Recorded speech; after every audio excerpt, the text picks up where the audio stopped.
l'accélération de Raka. Personne ne va le revoir. Liberty Raka. Et le nouvel essai. Le nouvel essai pour l'ASM Clermont-Auvergne.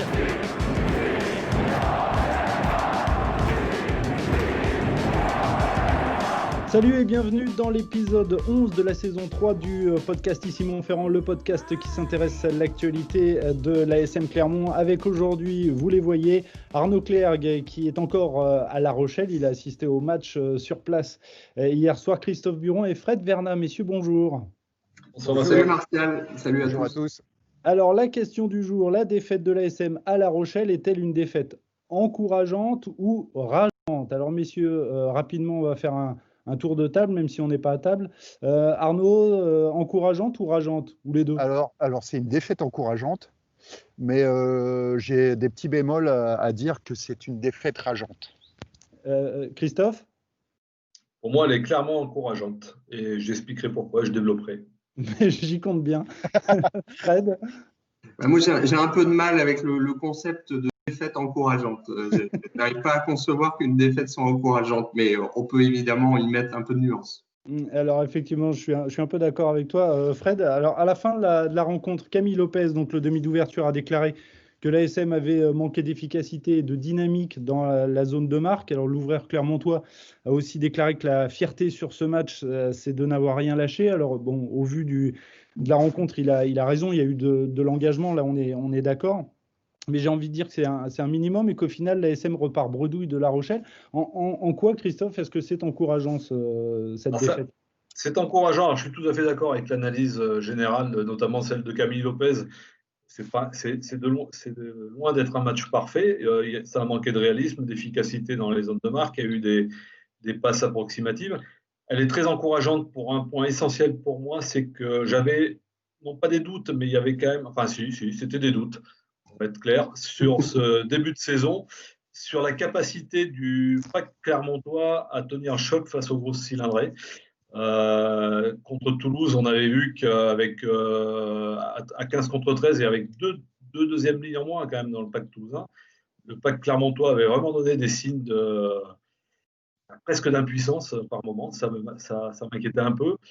On ne va pas refaire tout le profil de l'effectif clermontois, mais dans ce pack, j'avais aussi quelques petites incertitudes sur la capacité en termes de densité physique à relever des très gros défis.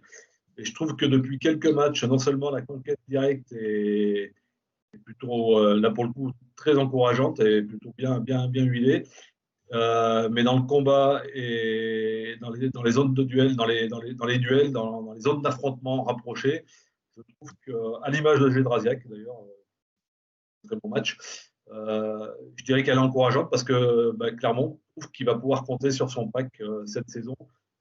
Et c'est pour moi un préalable à faire une grande saison. On sait que derrière, il manque beaucoup de monde, que ça va rentrer. Et que quand le jeu se mettra en place, ça peut être une équipe qui peut jouer en effet le haut du palier. Alors Arnaud, visiblement on a un problème de connexion, je ne sais pas si tu nous entends. Toi qui étais à Marcel de Flandre, ton sentiment? Ah, bon écoutez, on a perdu notre envoyé spécial. Notre envoyé spécial à La Rochelle. Fred, tu disais que toi, le concept de défaite encourageante, tu avais un petit peu du mal. Oui, en fait, ce que dit Christophe sur l'analyse globale du match, je la partage dans les grandes lignes, mais j'ai du mal toujours à retirer un peu le positif d'une défaite, parce que finalement, c'était un test grandeur nature, certainement le plus gros test que pouvait passer l'ASM dans la période actuelle du top 14, puisque disons que La Rochelle est impactée un petit peu par la période internationale, mais moins que Toulouse ou que le Racing. Donc je dirais qu'en ce moment, c'était peut-être l'équipe la plus forte à affronter. Et c'est vrai que l'ASM, dans le registre de l'intensité, de la défense, du combat, l'ASM a répondu présente. Pour autant, moi, je pense forcément du côté frustrant, parce que, du côté rageant, je ne sais pas comment il faut dire, mais on sentait vraiment cette équipe en capacité de gagner ce match. Et finalement, c'est des petits détails, mais les petits détails, c'est ça aussi les grands matchs. D'ailleurs, précisons-le, ça a été un grand match. peut-être pas le plus spectaculaire qui soit, mais moi j'ai trouvé que, je crois que d'ailleurs Jules Plisson en a parlé après le match, dans l'intensité, dans les rucks notamment, là ça se rapprochait du niveau qu'on peut voir en Coupe d'Europe. Moi, c'est le sentiment que ça m'a donné, et visiblement c'est partagé par les joueurs. Mais oui, c'est rageant parce que l'ASM était sans doute en capacité de le gagner, à minima de ramener un point de bonus, et finalement ne l'a pas fait. C'est Jules Plisson qui disait effectivement après le match que ça avait tapé très fort. C'est le sentiment qu'on avait, en tout cas derrière nos postes de télé, parce qu'on n'était pas sur place comme Arnaud, que malheureusement, j'arrive pas à joindre. Christophe, du coup, toi tu as l'impression que c'est justement le fait que ça a tapé, ça veut dire que l'ASM a du répondant? Je voudrais qu'on se réfère un petit peu à la saison dernière où c'était la saison dernière, voire il y a avant la saison de la finale. C'était le genre de match face à des grosses cylindrées à l'extérieur où Clermont pouvait en prendre 40. On ne va pas revenir l'histoire. Parce qu'elle a lâché un peu prise devant. Là, elle n'a pas lâché prise. Et c'était, pour moi, le test, il était là. On le sent bien d'ailleurs dans la réaction de Franck Azema après le match. En aucun cas, il se plaint. Enfin, il déplore le résultat. Ce n'est pas une frustration par rapport au résultat. Moi, je pense qu'ils vont tirer plus d'enseignements positifs. Je suis d'accord avec Fred. L'ASM hier était en capacité de gagner quand on voit et l'impression générale donnée dans toutes les phases de combat. Après, il a manqué de la fluidité au niveau de la transmission du jeu. Il a manqué de la précision et de l'approximation. Il y a eu beaucoup trop d'approximations derrière. Mais derrière, je le répète, il manque les deux ailiers titulaires. Il manque un centre qui va retrouver sa place bientôt, qui s'appelle Georges Moala. Il manque des. Mais c'est vrai qu'au-delà de ça, il y a eu tellement de choses positives, il faut le dire aussi. Je vais aller dans ton sens, Christophe. Ce score qui était, c'était combien à la pause? C'était 19-3. 19-3, voilà, ce score qui était, on va le dire d'ailleurs, injuste par rapport à la physionomie du match. C'était très cruel, quelque part. Tout à fait. Ils prennent un essai en fin de première mi-temps sur 2 passes complètement loufoques, là, parce qu'ils ont probablement un petit peu surjoué, ou alors sous la pression, ils ont un petit peu balancé quelques saucisses dans leur 22, et que ça a permis à La Rochelle de récupérer des ballons. Et puis après, c'est sur un coup de dé. Ouais. Mais justement, je trouve que ça en dit long de ce score défavorable à la mi-temps. La physionomie de ce match ne correspondait pas. C'est sûr que l'année dernière, ça fait 40 points au final, un match autre frustration, l'ASM qui a été très discipliné, c'est vrai, a concédé 6 pénalités.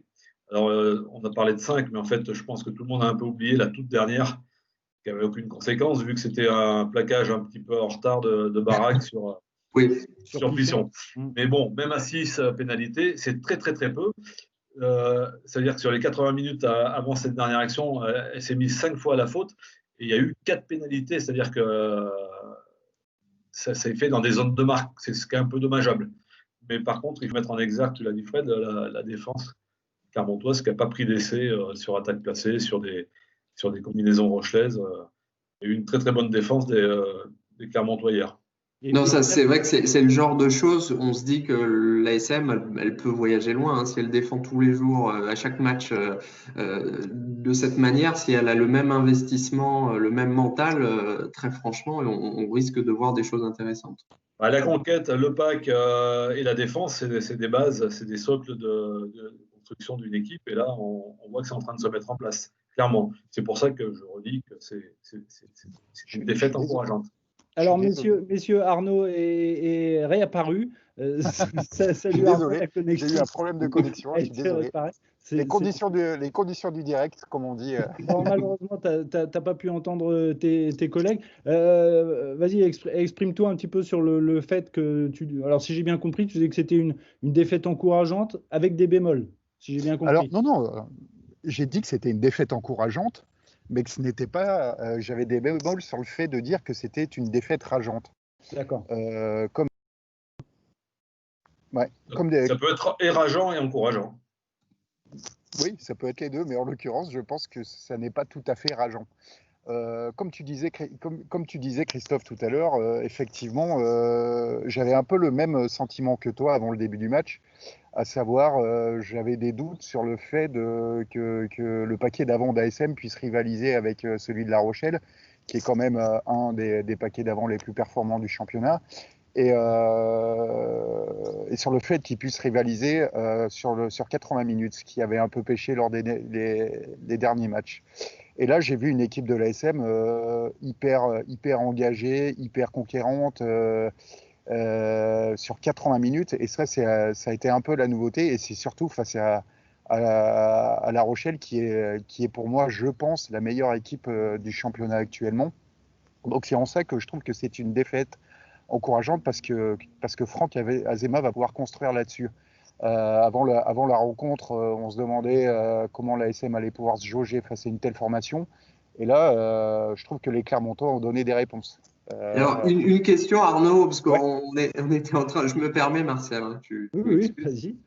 On se disait qu'on avait trouvé à la télévision, en tout cas, c'était le rendu, que c'était un match vraiment d'une très très haute intensité Oui.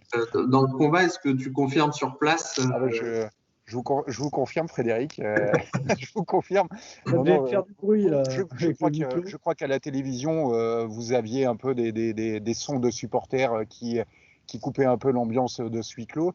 Et nous, au stade, effectivement, quand ça tapait fort et on l'entendait parfaitement. Et Jules Plisson, d'ailleurs, le disait à la fin du match, c'est l'une des rencontres de top 14 où ça a le plus cogné de sa carrière. C'est ce qu'il a avoué à la fin du match. Donc Alors, effectivement, ça a cogné très très dur et je peux vous dire qu'au stade de Flandre, on l'a particulièrement entendu. Alors c'est vrai que c'est La Rochelle et l'équipe. Tu disais que c'était l'équipe la plus impressionnante du moment. Ça l'est depuis le début de la période trouble des doublons. Parce que quand même, pour moi, sur les 2 premiers mois, c'était quand même le Racing et Toulouse qui étaient un peu devant. Mais bon, là, les 2 équipes sont fortement impactées par la séquence internationale, ce qui fait qu'elles sont un petit peu moins performantes aujourd'hui et ce qui permet à La Rochelle d'être un peu au-dessus, même si La Rochelle est privée quand même de son maître à jouer en numéro 8 qui s'appelle Aldrit. Oui, et puis on a vu ce week-end que le Racing notamment était privé de ses talonneurs, on va dire, titulaires. Messieurs, on va arrêter là le débat. On va maintenant passer à l'heure Excusez-moi d'y avoir peu participé. Technologie, c'est comme ça. L'heure des tops et des flops. Tiens, on va commencer avec toi, Arnaud, avant que tu disparaisses. ton top, s'il te plaît. Alors, mon top, c'est justement, je vous parlais de Jules Plisson à l'instant, c'est Jules Plisson, l'ouvreur rochelais. Alors, ça fait 1 an presque jour pour jour qu'il est à La Rochelle. Et depuis qu'il est au bord de l'Atlantique, j'ai l'impression que ce joueur revient un peu. Je pense qu'il fallait vraiment qu'il sorte de son cocon parisien. Fallait vraiment qu'il se mette un peu en danger et qu'il se sorte de ses habitudes au Stade Français. Et là, depuis qu'il est à La Rochelle, je trouve que c'est vraiment un joueur qui revit. Il enchaîne des bonnes performances. Je trouve qu'il a un peu plus de mental qu'avant. C'est un joueur qui s'accroche bien plus qu'avant, je trouve. Là, hier, avant la rencontre face à l'ASM, il a ressenti une pointe derrière la cuisse pendant l'échauffement. Ça ne l'a pas empêché de jouer, ça ne l'a pas empêché de bien jouer et de bien alterner le jeu, notamment avec un jeu au pied très efficace. On l'a vu sur l'essai Rochelet, inscrit en fin de première mi-temps. Bon, après, il a quand même été contré par Slimani. Hein. Oui. Allez. Qui n'a pas le long du championnat. C'est clair. Christophe, ton top, s'il te plaît. Ça tombe très bien que tu me donnes la parole parce que j'ai envie de dire comme quoi il faut savoir partir du Stade Français. Parce que mon top, c'est Sergio Parissé. Qui lui aussi, c'est un hasard, hein, mais bon, que j'ai choisi. Peut-être que je choisis Parissé. Qui lui aussi c'est 2 ouvreurs, si j'en juge par ce que tu vas dire, c'est 2 ouvreurs quasiment. C'est ça. Qui se refait aussi une santé sur les bords de la Méditerranée. Lui, c'est pas l'océan. Autant au début à Toulon, on se demandait ce qu'il était venu faire, hormis une pré-retraite. Là, pour le coup, là, je trouve que cette saison, il a retrouvé un niveau qui fait de lui, même à 37 ans, un joueur majeur de ce championnat. Et contre Brive, il a ce, je ne sais pas si c'est du génie, mais ces inspirations qui font font la marque quand même des grands joueurs, notamment ce coup de pied, alors qu'il joue troisième ligne, il faut le rappeler, plus une Chistera qui envoie un Toulonnais aussi dans une situation d'essai. Mais j'ai vu ses déclarations, c'est quelqu'un pour qui le rugby, c'est que du plaisir. Il dit, moi, je suis sur un terrain pour tenter des choses, pour oser. Dans sa carrière, ça s'est retourné parfois contre lui, c'est ce qui est normal, parce qu'une fois ça gagne, une fois ça perd. Mais au moins, c'est quelqu'un qui n'est pas neutre, qui n'est pas fade, et qui entreprend, qui est dans l'initiative. Et même si c'est un peu, ça peut être considéré comme un peu incongru pour un troisième ligne d'envoyer une passe au pied à la Lopez. Et donc, pour moi, c'est mon top de ce week-end. Dernier top, celui de Fred. Alors, moi, j'ai un double top. J'ai déjà le cadre bucolique derrière Arnaud. Je trouve que voilà, c'est mon top de la semaine. Non, sérieusement, je voulais mettre en relief la performance de Paul Gédrasiak. Aussi bien hier et puis depuis le début de saison, je trouve que voilà, on a retrouvé le grand Paul, comme on disait. Hier, on l'a vu, il a été un peu partout. Il a été dans l'avancée à chaque fois qu'il a eu le ballon en main. Il a été très actif. Dans les rucks, il a fait un travail considérable. En défense, on l'a vu arracher des ballons. Voilà, j'ai l'impression, c'est vrai qu'il a du temps de jeu aussi, il faut le dire. Peut-être plus que j'ai pas regardé les statistiques, mais il me semble que c'est plus que les débuts de saison précédents. Il en a forcément dans la mesure où ils sont plus de 3 à ce poste-là de l'effectif pro, donc avec le départ de Méric. Ouais. Ça limite le roulement, contrairement à d'autres. Oui, et j'ai l'impression qu'à l'image d'un Camille Lopez, qu'on sent épanoui à enchaîner les matchs. Lui, c'est pareil, il est un peu dans cette routine-là. Voilà, il a sans doute besoin d'enchaîner. Il enchaîne et il enchaîne bien. Et le voir aller chatouiller Skelton menton contre menton, je trouve que c'est un signe de quelque part de sérénité, c'est bien. On passe au flop rapidement, messieurs. Arnaud, ton flop. Ah, Arnaud, malheureusement, a encore disparu. Christophe, ton flop. Mais mon flop, c'est en regardant le match du Loup, avec Wisniewski qui jouait l'ouverture. On sait qu'ils ont recruté Berdeux au poste d'ouvreur. J'ai vu ce matin qu'ils recherchaient encore une pépite mondiale. Ils seraient en train de jeter leur démolus sur Marcus Smith, le jeune Anglais qui joue à Harlequins. Et là, je me suis dit, mais quid de l'ancienne future pépite qui s'appelle Patricio Fernandez. Voilà, et j'étais voir ses stats. Il doit être blessé, parce que c'est un garçon qui est souvent blessé. Il n'a joué qu'un match cette saison avec le Loup. Déjà, l'année dernière, ce n'était pas terrible. Et pour moi, c'est plus qu'un flop. D'ailleurs, c'est une frustration parce que c'est quelqu'un sur qui j'aurais bien misé une pièce il y a quelques années quand il débutait à l'ASM. Et là, on se rend compte que ce garçon ne fait pas la carrière qu'on aurait pu lui prédire à l'époque. À un moment, je sais que certains n'hésitaient pas à le comparer à Juan Hernandez, pardon. Ouais. Voilà, donc il a vraiment, pour reprendre une formule qu'on a coutume d'utiliser, il a disparu des radars. Je trouve que c'est frustrant quand on connaît le potentiel de ce garçon. Fred, ton flop? Alors moi, puisque Manuel Caillot n'est pas là, je vais le remplacer. Je vais me transformer, une fois n'est pas coutume, en ambassadeur de la Corée. En supporter du CAB, qui sont pas très contents en ce moment, et ils ont raison, non pas par les prestations de leur équipe, même si les victoires se font rares, non, c'est surtout par rapport à la programmation du top 14 les concernant et la programmation du match qu'ils avaient en retard contre Castres. Un match qui a été calé en semaine. Alors, on sait tous, il manque des dates dans ce calendrier, donc il fallait nécessairement passer par des dates en semaine.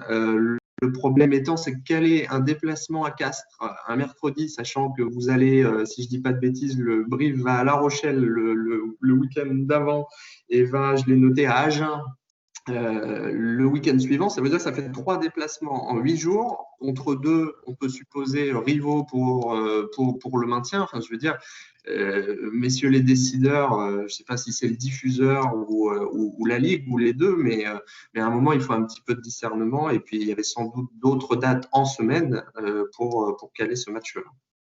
La séquence européenne avec le challenge où là, On aurait plus pardonné à Brive de faire une impasse sur la compète. Complètement. Alors que là, de toute évidence, entre La Rochelle, Castres et Agen, j'ai une petite idée de là où Davidson risque d'aligner une équipe. Voilà. Oui. En effet. Messieurs, on va passer au quiz pour terminer. Alors, sans Arnaud, vous allez répondre à une série de questions. Hein. On va commencer avec Christophe. Toi, qui est le prochain adversaire de l'ASM, commence en 1896. À l'époque, comment s'appelait le club lyonnais? Alors, 3 propositions. Le Rugby Club de Lyon, le Lyon Olympique ou le Racing Club de Lyon? Le Lyon Olympique. C'était le Rugby Club de Lyon. Parce qu'en fait, le Lyon Olympique Universitaire voit le jour en 1910, donc un peu plus tard. Fred, le Loup a remporté ses 2 boucliers de Brennus dans les années 20, dans les années 30 ou dans les années 50? Dans les années 30. Oui, dans les années 30. Tu peux nous dire les deux années? Et 33 et 37. Ah, 32 et 33. Coup sur coup, titre de champion de France. Autre question pour Christophe. Le Loup compte plusieurs associations de supporters. Parmi celles que je vais te citer, il y en a une qui n'existe pas. Alors, 3 propositions. La Meute, les Lugdunum et les Loustiques. Il y en a un qui n'existe pas. Il y en a un que j'ai inventé. Enfin, je vois. Les Loustiques, ça me paraît bien. Voilà, tu me connais un peu. C'est les Loustiques, ça n'existe pas effectivement. Fred, les 2 titres de champion de France décrochés par le Loup dans les années 30, dont on parlait tout à l'heure, l'ont été aux dépens d'une seule et même équipe. Laquelle? Toulon, Narbonne ou Perpignan? Ouais, j'aurais dit Narbonne, mais il faudrait demander à Christophe. Tu devais y être, non, Christophe? Oui, bien sûr. Narbonne, je dis. Tu dirais Narbonne ou pas? J'ai un petit doute là, je dirais plutôt Perpignan, moi. Eh ben, la réponse, c'est Narbonne, effectivement. Bravo. C'est fait par le Loup. Christophe, en décembre 2019, après 8 défaites consécutives, le Loup remporte la première victoire de son histoire en Champions Cup. C'était face à quel club? Alors, j'ai Northampton, Trévise ou le Leinster? C'est vrai que pendant un bout de temps, ils ont cravaché. C'était Trévise. Le Loup l'avait emporté 28-0. On termine. Dernière question, c'est pour toi, Fred. Ouais. Julien Bonner a joué sous le maillot du Loup, on le sait, de 2015 à 2017, mais il a aussi surtout porté les couleurs de l'ASM de 2007 à 2015. Lors des déplacements de l'équipe de l'ASM, avec qui Julien Bonner partageait sa chambre? Je te fais des propositions ou à l'époque clermontoise ou Jamie Cudmore? Morgan Parra. Et oui, tout à fait, il partageait sa chambre. C'est l'école bergalienne. Avec Morgan Parra. Messieurs, en tout cas, merci d'avoir participé à cet épisode 11 de la saison 3 du podcast Ici Montferrand. On salue Arnaud, on lui souhaite bon retour vers la capitale auvergnate. Vous pouvez bien évidemment nous suivre sur notre chaîne YouTube et sur les différentes plateformes de podcast. Messieurs, merci beaucoup et on se dit à la semaine prochaine. Ciao. Merci, à bientôt.